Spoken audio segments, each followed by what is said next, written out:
Oui. On voit bien qu'on a besoin de temps pour comprendre l'efficacité et également la sécurité d'emploi d'un vaccin. Oui. Un vaccin, c'est comme un médicament. C'est quand on va l'utiliser à très grande échelle qu'on va voir tout son potentiel.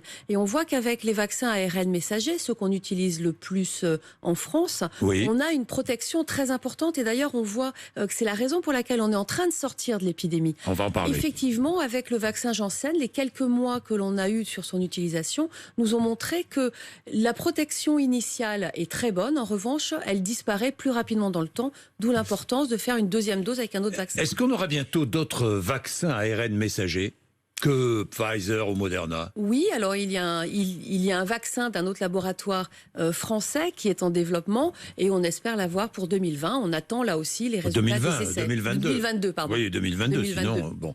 La vaccination obligatoire à partir de demain pour tous les personnels des hôpitaux et cliniques, des maisons de retraite, pour les pompiers, les infirmiers, les aides à domicile. Si refus, donc rupture de contrat de travail, dans votre hôpital, il y a des conséquences. Franchement, est-ce qu'il y a, je ne sais pas moi, des opérations qui sont déprogrammées? Est-ce qu'il y a beaucoup de soignants, de personnel de l'hôpital qui ne veulent pas de cette vaccination? On a des problèmes de fonctionnement, mais qui très honnêtement ne sont pas liés aux personnes qui ne veulent pas se faire vacciner et qui donc vont être en disponibilité.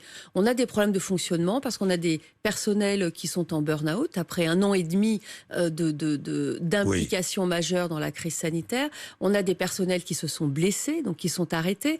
Donc ce n'a pas de lien avec le vaccin, mais effectivement, on a des problèmes de fonctionnement, mais pas du tout en lien avec le vaccin. Pas du tout en lien avec le vaccin. Pas du tout en lien avec le vaccin. À Saint-Antoine, pas du tout, dans votre hôpital. Il n'y a pas de problème de fonctionnement en lien avec le vaccin. Il y a beaucoup de personnel qui refuse le vaccin. Beaucoup.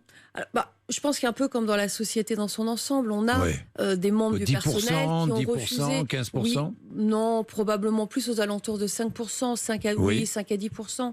Après, c'est vrai que de toute façon, le refus de se faire vacciner, c'est vraiment une décision qui est individuelle.